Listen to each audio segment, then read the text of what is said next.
name is Rich Kettner. Welcome to Starry Night Guitars. Today I'm going to do a video on things I wish I had known as a beginning guitar player, or I wish that someone had taught me. It would have made the journey a lot easier. So there are no particular order, but they're things that I've discovered over time, and if I had learned them earlier, it would have been a big help. Number one would be play in tune. When I was a kid, I started playing guitar just over 50 years ago, so it was like the early 70s, I guess. And back then there weren't electronic tuners.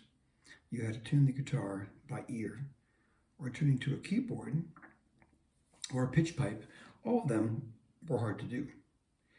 And very often if people took guitar lessons, the guitar got bumped out of tune, then we have to wait till the next lesson to get it in tune.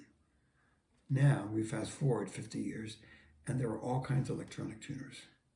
There's one particular brand, it's Snark. This one here on this guitar is a D'Addario headstock one. I have another one, and I don't get endorsed by these are just to give you ideas. This is a Polytune, so you can see the brand name. It's kind of reflecting.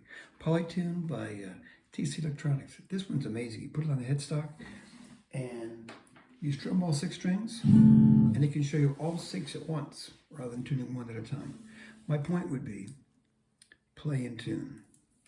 You know, there's nothing worse than playing music with another guitar player who's out of tune. And it's not like a sax player that if they're out of tune, is one note out of tune. You're playing guitar, you're playing 6 strings. There's a potential to be really out of tune. It's just very unpleasant to listen to. And it's going to hinder your learning as well. So, 1, get a tuner, use it. I would tune every time before you play. And I find the best way for me to tune is if my guitar is sharp, I don't just tune down to the note. I'll go down below the pitch and then come back up to it. And the string seems to lock better in tune that way. So use a tuner. Number 2, use a strap. Using a guitar strap has a couple of benefits. 1, you don't drop the guitar on the ground. I've done that before too. I recommend not dropping the guitar. But also, it holds it in the right playing position. At least for me. I like to have the strap adjusted, so whether I'm seated as I am now or standing up, the guitar stays in the same place. Benefit of that is it helps my fretting hand position. As I grab the neck, I want my wrist to be, if you can see it, it's pretty straight. And it stays pretty much like that as I play.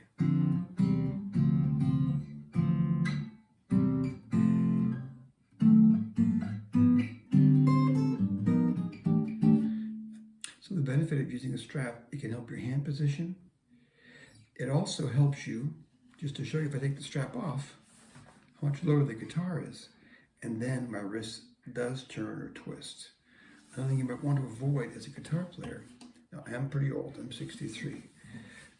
I tend to see younger guitar players, less experienced guitar players, or people that play certain styles of music, I won't say what they are, put the guitars very low, like that's a really cool thing. Problem with that is, again, instead of having this hand position that I mentioned, if the guitar is too low, your wrist is turned like this. Just turning my wrist like this just for, a few seconds, I can feel all the tension in here. Not good. Can lead to carpal tunnel for any extended period of playing. So you don't want to do that. I'll just say this. People that I see, the better guitar players, be they jazz players, funk players, blues players, rock players, fusion guitar players, country players, tend to have the strap higher than lower. So take that for what it's worth. But also, just to prevent you from dropping your guitar on the ground. That could be a lifesaver. Another thing to consider is to ensure your strap stays on, because some guitar straps, depending on what you use, where it straps on the guitar, can be loose. You might use a washer like this. Now these are ones you buy, they're from Fender, and they're more expensive. All it does is you put the strap on, and then this lock pops on top of it. And it's just another added step to protect your guitar, particularly if you're playing a really expensive guitar. Now, you can buy strap locks that click on. Problem I have with that is then at the end of your strap you have this big clunky metal thing. And on more than one occasion I've had those on guitars and then dropped the strap on my guitar and it put dings in the face of my guitar finish. Where with this, it's nice soft leather, it's not going to hurt it. And those little things I showed you are just rubber, they're flexible, not going to hurt it. That's one you can use. Another example I have, and I got this example from a guy online named Adam Levy, great guitar player who played with Nora Jones. He uses big washers like this he gets at a hardware store. Very flexible, same idea, it's almost the same size hole, but you see the washer is much bigger. And he pops it over there, and that locks the strap on. Point is, you want to keep your guitar safe. You want to have it in the right position. So that's another one. Another thing, more practical about actually playing the guitar, is not squeezing strings too tight. A younger player might think, I need to use enough pressure to make my finger actually touch the guitar neck. I find if I do that, I can actually bend notes out of tune. So for instance, here is my low E string. If I play the 5th fret, which is the note A, if I push too hard to where my finger actually touches the neck, listen, see if you hear the difference. Can you hear it changing? If I squeeze tighter, so my fingertip touches the fingerboard, it will bend the note out of tune. I think it's a very common mistake with young guitar players. So use only as much pressure in your fretting hand, whether I'm playing, I'm a right-handed guitar player, so my left hand's on the neck. If you're a left-handed guitar player, maybe just the opposite. So just your fretting hand, only use the amount of pressure that you need. Okay? Number 4, another valuable resource. I'd encourage you to record yourself, like use your phone. I was in an online group for like the past 5 or 6 years, an online jazz guitar group that went through all these different concepts of, improvisation mostly. But every month, at the end of the month, the instructor would encourage you to record a video of yourself performing this particular song and then post it online. And what I found out is there was a tremendous benefit in watching myself play. I found out things that I did that I was unaware of, be it nervous tics or certain habits or certain licks that I played too much or things that I didn't do, things that I was totally unaware of. And seeing myself play, it was an eye-opener. And I think it helped me a tremendous amount. It's like the old saying, a picture's worth 1,000 words. Sometimes someone can even tell you, hey, you're doing this. Try to change it. And you're like, yeah, I know. And then when you see yourself doing it, you realize, oh, wow, I'm doing that. And then you'll change it. So record yourself. If you're working on a song, practice things, be it strumming or chords or soloing or scales, whatever it is. And then maybe record yourself. And then play it back and watch it. And there can be a tremendous benefit in that. So I encourage you to check that out. Also, hand position. That's something I found out, again, way down the road. I'm going to put my fingers on the neck, like say to play an F chord. The tendency might be to take your finger and lay it like this, flat on the guitar neck. And the problem is you try to put down other fingers, that's tough to do. What I found out over time, so particularly like with the F chord, instead of putting my fingers like this, I would try to spread my hand out like this. So my middle finger and ring are almost kind of more straight up and down, but my index finger kind of falls back to the left, and my pinky falls out this way. So I place it on the neck, it's more in this position, kind of spread out rather than 4 fingers tight. Also, when I try to press down more than one string with a finger, instead of using the soft patty part of my finger, like right in the middle of my finger. Now I can do that because I played for years, but when I was young I couldn't do that.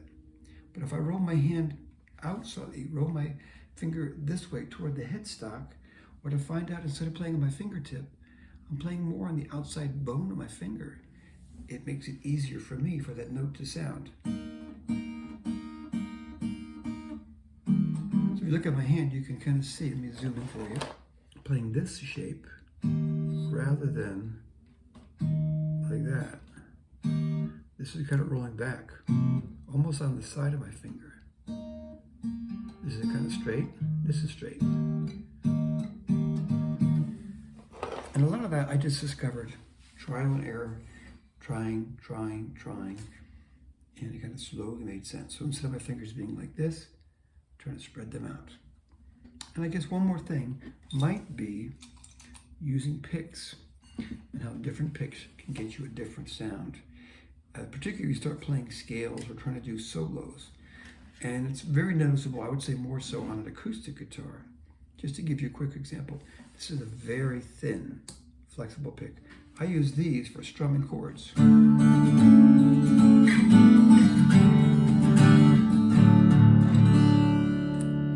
However, when I'm playing single lines, I tend to use these kind of picks, very thick, don't bend at all.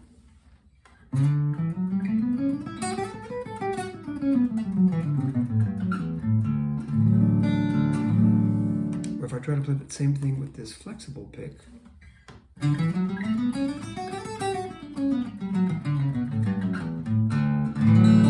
so listen to the difference in the tone.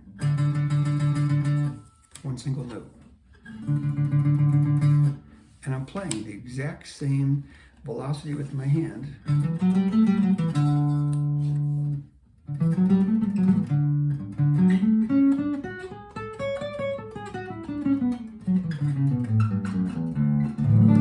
And again, the thin pick.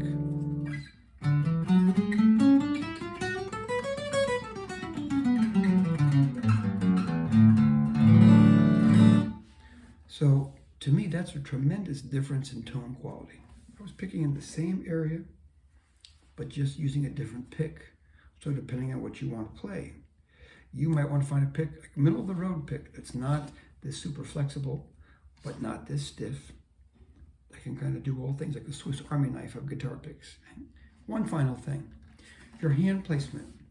If you're playing an acoustic guitar, not as much on electric guitar, but definitely on acoustic guitar.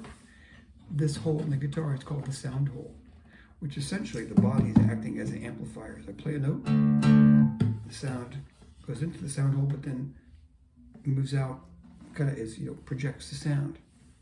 The closer I am to the neck, the warmer the sound will be, fuller, darker sound. And the closer I move to the bridge down here, the brighter and thinner the sound will get. So here's a single note.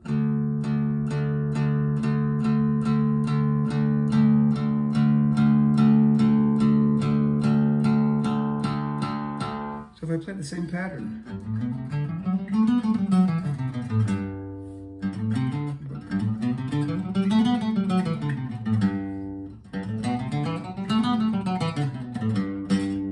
you can hear how it changes dramatically. So what I've discovered over time is I will very often and intentionally, as I'm playing an acoustic guitar, move my hand. And on my electric guitar, it does a similar thing. If I want something brighter, even just a note or two, I'll bring my hand back slightly. So for instance, if I'm doing a blues in A, I might move back for certain notes, like this maybe.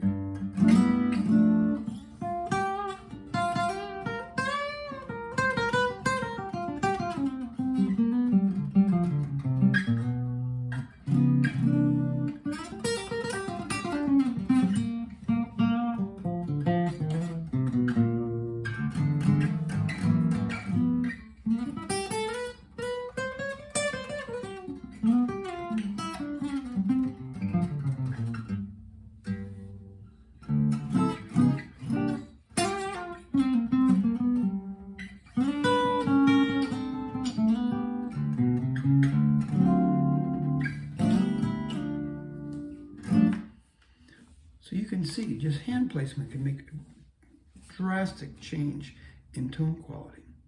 So I hope some of this was helpful to you. The purpose of my channel is just to help out younger musicians and guitar players just beginning their journey, or just maybe not as far along as I am.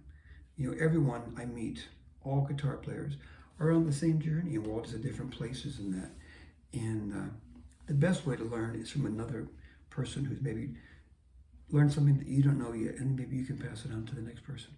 I hope this has helped you. If you enjoy it, please consider subscribing to my channel, checking out my other videos. Also, I teach lessons, so if you'd like to maybe do some guitar lessons, you can send me a private message, or on my channel you can find my phone number or email. send me a message. I'd love to help you out.